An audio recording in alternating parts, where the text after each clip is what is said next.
Disebut juga Al-Fatihah wabiha tuftahul qira'atu fis salawat. Fis salawat jama' dari salat. Salawat jama' dari salat. Wabiha tuftahul qira'atu fis salawat. Dan Al-Fatihah ini adalah bacaan pembuka dalam salat. Bacaan pembuka dalam salat. Ya, surah pembuka dalam salat dibuka dengan Al-Fatihah. Jelas ya? As-salawat jama' dari salat. Ingat, jadi semua salat dibuka dengan Al-Fatihah. Tidak bisa ditinggalkan. Kalau iftitah bisa nggak dibaca, Al-Fatihah tidak. Anda salat misalnya sendirian, munfarid, harus baca Al-Fatihah. Tidak dibaca, gugur salatnya, batal, harus diulang.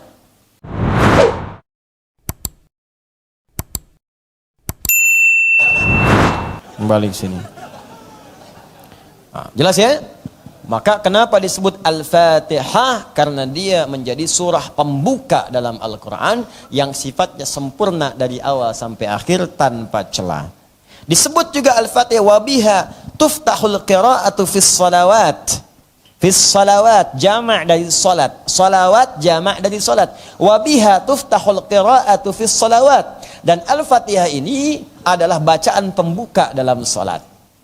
Bacaan pembuka dalam salat. Ya, surah pembuka dalam salat dibuka dengan Al-Fatihah. Jelas ya?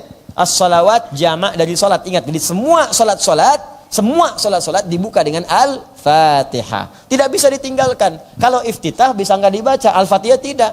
Anda salat misalnya sendirian, munfarid, harus baca Al-Fatihah. Tidak dibaca, gugur salatnya, batal, harus diulang.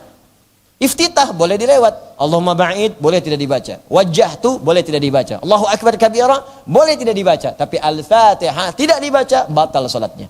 La salata liman lam yaqra bi Fatihatil kitab. Tidak ada salat orang yang sengaja meninggalkan bacaan Al-Fatihah.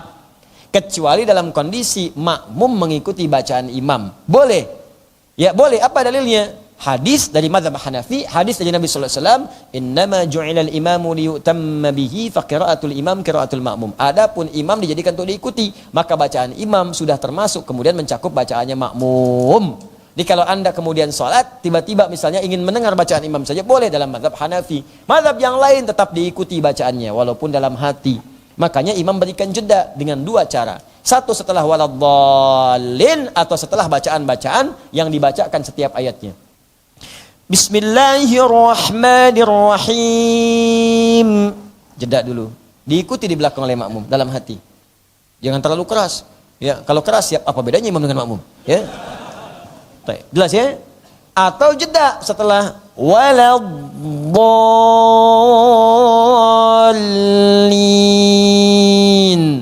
Amin. Berikan jeda yang setidaknya memberikan kesempatan makmum membaca paling sedikit 3 ayat. Bismillah misalnya, Alhamdulillah, Ar-Rahmanir-Rahim. Atau kalau dia Alhamdulillah, Ar-Rahmanir-Rahim, Maliki Yaumiddin. 3 ayat paling minimal. Apa kiasnya? Surah Al-Kautsar, batas minimalnya 3 ayat. Jadi kalau sudah 3 ayat dipandang sah, kemudian membacakan Al-Fatihah. Kalau ini kemudian imamnya sudah ruku', walam yakul lahu kufuwan ahad, Allahu Akbar. Ruku' imamnya, Anda datang langsung ruku', takbir dulu, ruku', Allahu Akbar, ruku'. Ruku adalah rakaat dalam bahasa Arab. Ruku itu seakar dengan rakaat. Artinya kalau sudah dapat ruku, dapat 1 rakaat. Gak usah nambah lagi. Jangan nambah lagi. Ingat, kalau nambah berarti jumlah bilangannya bertambah. Salat. Langsung ruku. Tapi Ustaz saya nggak baca Fatihah. Tadilah hadis tadi yang dimaksudkan. Kalau nggak sempat baca Al-Fatihah dari makmum, makmumnya dalam posisi ruku, langsung ikut ruku bacaan Al-Fatihah. Anda diikutkan pada bacaan makmum. Innama liyutamma bihi qira'atul imam qira'atul makmum. Bacaan imam mewakili bacaan makmum. Jelas. Batasnya ruku dapat 1 rakaat. Tapi kalau sudah i'tidal tidak dapat 1 rakaat. Tambah baru kemudian. Jadi kalau sudah imamnya ruku, takbir langsung ikut ruku. Jangan paksakan baca lagi, nanti imam i'tidal antum ruku nggak sampai. Dan jangan sengaja menunggu imam ruku.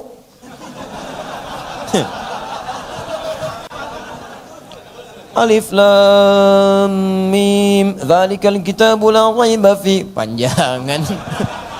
Tungguin aja dulu. Udah begini. Allahu Akbar. Itu tidak sempurna salatnya. Mesti diulang dia karena sengaja meninggalkan Fatihah. Biqasdin, niat banget pengen ikut ruku. Ya, biqasdin, tarkul Fatihah biqasdin, meninggalkan Fatihah karena memang niat banget pengen begitu. Ya, itu hal yang salah yang diniatkan. Jelas ya? Ah. Kemudian wa yuqalu laha aidan ummul kitab 'inda al-jumhur. Ya, wa dzakarahu Anas, dan disebut juga ummul kitab. Jadi namanya banyak nih, ada ummul kitab. Ummul kitab ini diantaranya tersebut juga di hadis Al-Bukhari, nomor hadis 4474. 4474. Sini langsung disebutkan di tahqiq di fonatnya. Ya, di Al-Bukhari nomor hadis 4474. Nabi menyampaikan, kita bacakan hadisnya. An Abi Hurairah radhiyallahu taala anhu. Hadis riwayat sahabat Abu Hurairah, semoga Allah meridai kepada beliau. Ini yang saya senang dari tafsir Ibnu Katsir. Di ayat dengan ayat lagi dengan hadis dan seterusnya. Ya. Qala menyampaikan qala Rasulullah sallallahu alaihi wasallam, ada Rasulullah SAW pernah bersabda, Alhamdulillahi Rabbil Alamin, Ummul Quran, wa Ummul Kitab, wa Sab'ul Mathani, wal Quranul Azim. Ya, Nabi SAW menyampaikan, Alhamdulillahi Rabbil Alamin, maksudnya Al-Fatihah.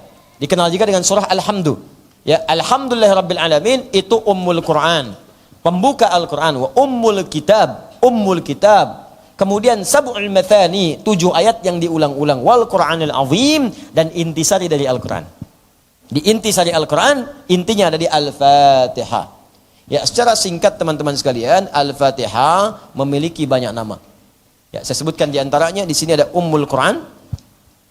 Wa yuqalu laha Alhamdu. Disebut juga surah Alhamdu. Alhamdu, karena di dalamnya ada kalimat Alhamdulillahi Rabbil Alamin. Wa yuqalu laha As-Salah. Disebut juga dengan surah As-Salah. Masya Allah, saking pentingnya Al-Fatihah disebut salat. Karena salat tanpa Al-Fatihah itu bisa batal salatnya atau tidak punya nilai. Ya. Liqaulihi sallallahu alaihi wasallam an rabbih, berdasarkan hadis qudsi yang disampaikan Nabi sallallahu alaihi wasallam di Sahih Muslim. Maaf, di Sahih Muslim, ya, ditemukan di Muslim juga di Al-Bukhari. Ya, ditemukan di Muslim juga di Al-Bukhari, juga di hadis-hadis riwayat yang lain. Qasamtu shalah baini wa baina 'abdi, dari Anas bin Malik radhiyallahu taala anhu qala Rasulullah sallallahu alaihi wasallam qala Allah azza wa jalla. Apa yang Allah firmankan di hadis qudsi? Qasamtu shalah baini wa baina 'abdi. Awas, hati-hati, ala nisfaini wa li 'abdi ma sa'al. Hadisnya demikian. Saya bagi salat ke dalam 2 bagian. Ke dalam 2 bagian. Awas, dan bagiku, bagi hambaku ada hak dan kewajiban. Kalau benar hambaku menunaikan kewajibannya, maka aku akan berikan haknya. Apa itu haknya? Apapun yang dia minta pada saat itu, aku akan kabulkan. Saya berikan rahasia. Ini di antara kita saja. Ada 4 posisi dalam sholat. Yang kalau 4-4-nya ini benar ditunaikan dengan baik, seketika doa kita akan dikabulkan langsung oleh Allah. Tanpa ditunda. Jika permintaan itu memang betul kita butuhkan menurut pandangan Allah, seketika dikabulkan. Bahkan ada orang minta yang kata orang mustahil. Ini sih hal yang mustahil dan hil yang mustahil. Tidak mungkin bisa terkabul. Secara medis nggak mungkin punya keturunan. Alhamdulillah. Secara klinis nggak mungkin punya anak. Suami sudah sepuh, fisiknya letih, rambut memutih. Istrinya, maaf ibu, divonis menopause dan mandul. Klinis nggak mungkin, secara medis mustahil. Tapi dia mengerjakan sholat, minta. Ada 4 posisi. 1 berdiri, kedua rukuk, ketiga sujud, keempat sesaat sebelum salam. Benar Anda melakukan ini, dapat Anda anugerah dari Allah.